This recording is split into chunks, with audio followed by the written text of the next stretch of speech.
All right, everyone. First of all, I just want to thank all of you for taking time out of your day to watch all of our presentations. So a huge thank you to all of you, especially Michael from the Office of the CIO. He was my manager and supported me a lot through that. And so that acknowledgement actually brings me to my presentation and my internship in the Office of the CIO. So my name is Garag. I'm a rising senior at Avon High School. Following high school, I'm interested in pursuing a degree in mechanical engineering and finance. Outside of school and outside of work, I love to play soccer. I run track and field. Enjoy speech and debate. I've got a lot of opportunities within my school to, practice that and experience that through, I was the class president of my year, and so that was definitely something that was a great experience to just hone my skills in that. Also, I just have a great interest in astronomy and aerospace. So yeah, that's just a little bit about me, but getting into the role and what I did as a part of my internship. So this opportunity was for me about 6 weeks. I did over 120 hours in the office, and pretty much I worked on a variety of different projects, but one major project, which I'll be getting most into. I'll start explaining that a little bit in this slide, but a lot more throughout this presentation. So a little fun fact for all of you is, did you know that the Hartford has 18,700 employees?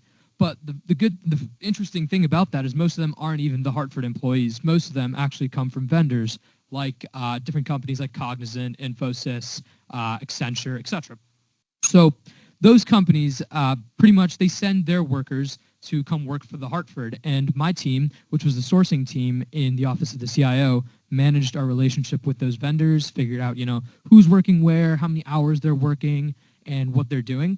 So on that note of the hours, FTE data, which is called the full-time equivalent, which I got a little definition for all of you here, is it's a unit of measurement used to determine the number of full-time hours worked by all employees in a business. So our team was in charge of keeping track of that FTE data and seeing how many hours these people were working.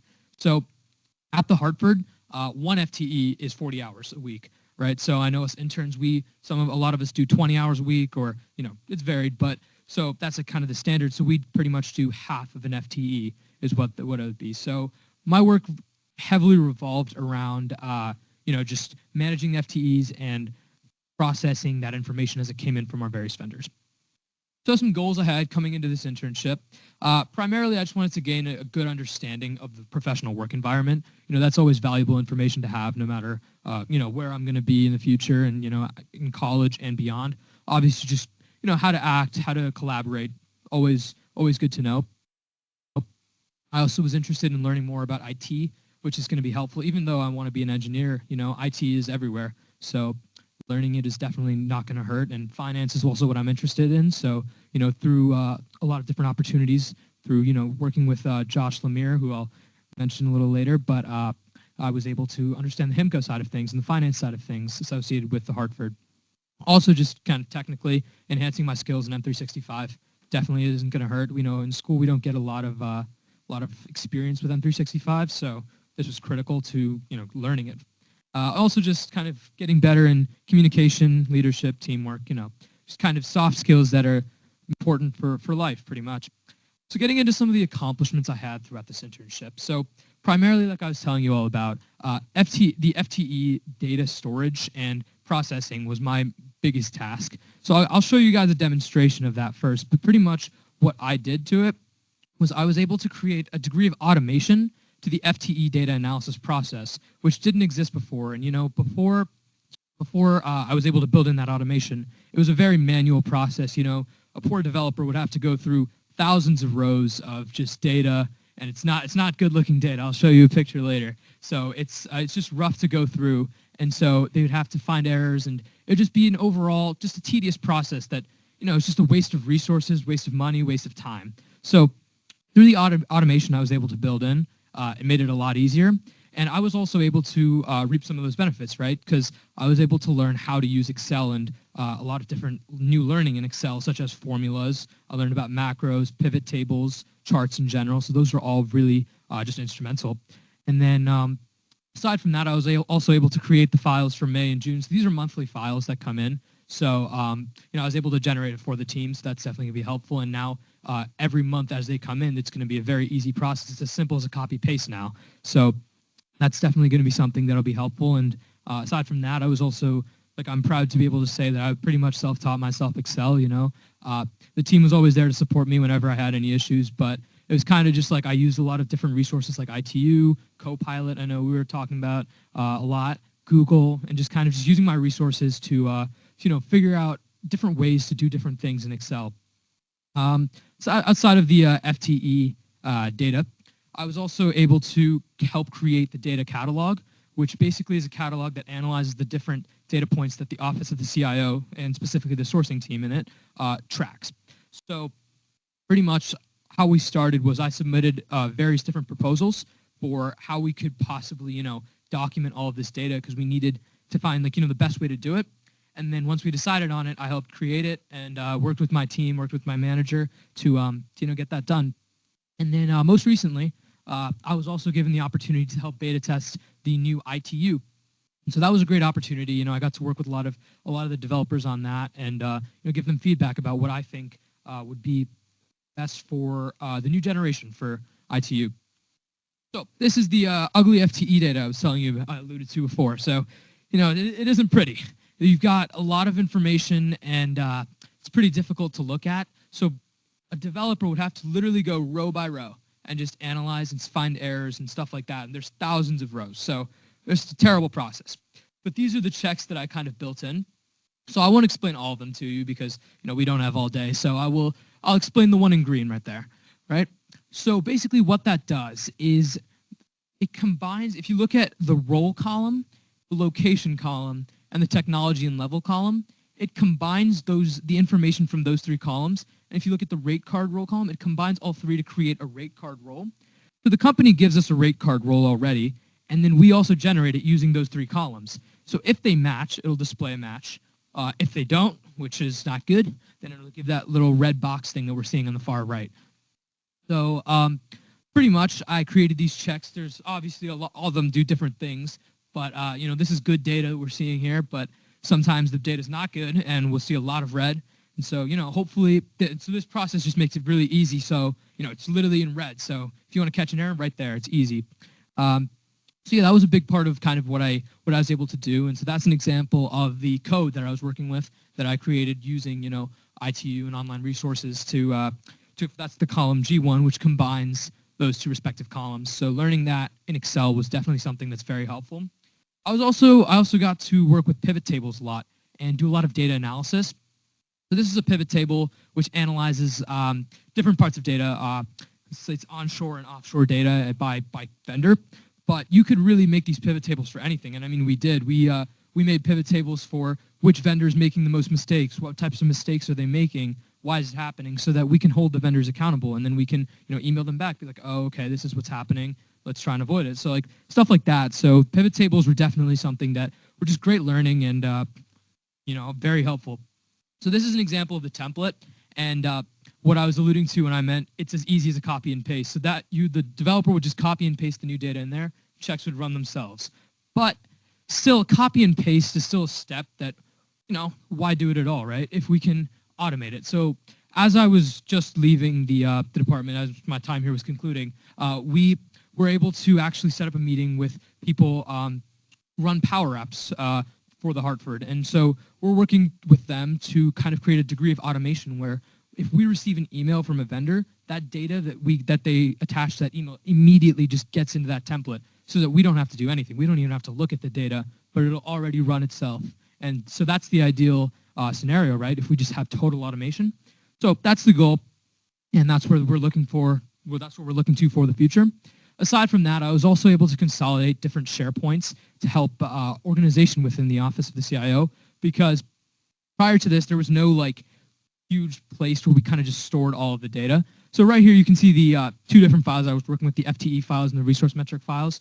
But towards the end, we were also able to incorporate the various files that the office works with. So including OIM files and a lot of other stuff. So if I go ahead and click the FTE file, for example, that'll bring us to this page down here, which has the FTE vendor data and the vendor data analysis. So the vendor data is what the vendors send us. So literally just their FTEs. This is what we're hoping to someday automate, so we don't even have to look at this anymore, and it'll just be there. Data analysis is the part that we do with the checks built in. So you have the template already, as well as the June data, the May data, and just every month we'd keep adding to that file pretty much. So what's the value of the work I've done here, and like what's kind of the point, I guess? So I think the value for the most part is simplicity. The Hartford is always striving to make things more simple, reduce costs. I mean, not even just the Hartford, any company would want to do that, right? So I think that's pretty much the value of my work here. And, for sure, like the fact that this checks just are inbuilt and scanned for errors, that's definitely, big for the company. It also offers a good way to create a uniform report, right? So you don't want May's report looking like this and then June's report having totally different data. But this way, it's all uniform, it's all standard, so that it's all, kind of consolidated in a way where it's not confusing to anyone who's just, coming into the company, like an intern who's coming into the company, who's experiencing these for the first time. Also, it just makes it easier to make them monthly, and aside from that, organizationally, from an organizational perspective, definitely something that, definitely something that's important, so it makes it easy to find. But yeah, that's pretty much, covering it for the value. So then some challenges and lessons I had. Challenges for sure was Excel at first. Excel was technically very difficult to do. I had to learn how to do the coding. I have very little experience coding, so it was a learning curve. But I was able to figure it out, and it would often be like kind of frustrating when there'd be like one bug or something, and there'd be like a parenthesis I was missing or something like that. So I was very happy that I was able to learn that knowledge, and that's going to be very helpful, as well as pivot tables in general and creating them. That was not easy at first, but with practice, it wasn't too bad. Another thing was just brainstorming creative ideas for the data catalog, as I mentioned earlier, and different ways to catalog it. So that was difficult at first because it required a degree of creative thinking that I developed here, and thinking outside the box, really. And the last challenge that I faced was really asking the question why. Because in my opinion, the most important thing you can do in a job is ask the question why. Because if you don't know what you're working for, what the goal is, then you're not going to do a good job. So you need to understand why you're asking it, what you're doing, what's the point, what is the essential value, right? And so that actually brings me to my lessons learned, because that's one lesson that I will definitely carry with me for the rest of my life, and always asking why I'm doing this, what's the point. So yeah. Aside from that, from a technical perspective, M365 and Excel proficiency is definitely something that's very important. Also, thinking outside of the box. I also learned that quality work is better than quick work. So, always it's important to do your very best, but don't do it at a ridiculously fast pace just because, to impress. Like, quality is more impressive. But speed also does matter. It's finding that, it's like that balance on the screen. You have to find the balance between the time and the quality in order to do a project to the very best of your ability. All right, so a little reflection of the program and my thoughts. So I agree with all the other interns, and I echo their thoughts when they say that this program was 10 out of 10. For me, it was a tremendous learning opportunity, and the people here, everyone I've met, talked to, everyone was incredibly supportive, and just it's just a very strong community at the Hartford. Everyone's always there to support you when when you need help, when you're struggling. It's very good like that. I was also able to solidify my interest in finance and engineering. Yeah, one of my goals going in was getting an insight into the collaborative and professional setting, and I think I got a pretty rock solid understanding of what that is. I also got the opportunity to network with a lot of high-level employees through skip-level meetings, and so that was really great, getting to hear their experience and what their thoughts are on how to be a leader and how to act like a leader, and their experiences. And so that was definitely something that just lessons to come for life, and that brings me to my impact as well, because that leadership learning, as a leader, I want to progress and become a better communicator, become a better leader. So just good information to have and good to know for life. Also, just getting a better understanding of working in a corporate setting, and especially in a hybrid model. I was going into it, I was a little unsure about how the hybrid model was going to work. I'm not a remote guy. I prefer the in-person, meeting just like this, But with this opportunity, I was able to learn a lot more about what it's like to work remotely and what it's like to collaborate in the hybrid model. And that was honestly that's critical, because the future is going to be a hybrid model. So, it's good. It's a good good thing to know, good thing to understand, and good thing to get familiar with. So I was also able to learn about Aptio and just basic investment principles through and the HIMCO side of things from Josh. And then also just learning about, really anything, leadership, AI and technology, stats, econ, through ITU, which, a wonderfully developed program, and, it's still improving. So that's just very impressive that they're doing that. And also just like learning how to, have meetings, what meetings are like, and like and tackling different issues that arise with the work as they, as they arise, and just dealing with them. So it's definitely something that's it's great for the impact. And then just some acknowledgments and appreciation. A huge thanks to Michael for always supporting me, always being there, always being very kind, and understanding to the new intern. So I appreciate that a lot. Huge thanks to Mohit for always explaining things and always making it very clear, like giving me the tasks and then supporting me with everything I need to do for it. Huge thanks to Josh for taking time out of his day and, just explaining the HIMCO, the investment, the finance. That was really huge. Huge thanks to Jen for her mentorship and always, just being there when needed.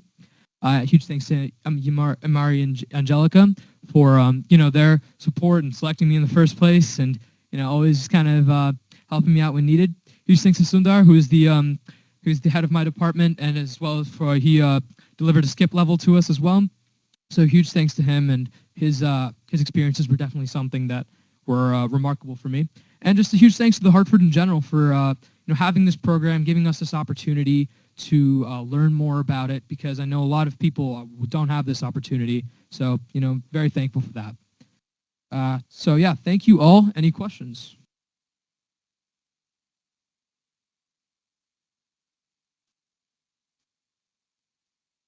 Very informative. So glad that you enjoyed your experience with us, Neil. Thank you. Thank you.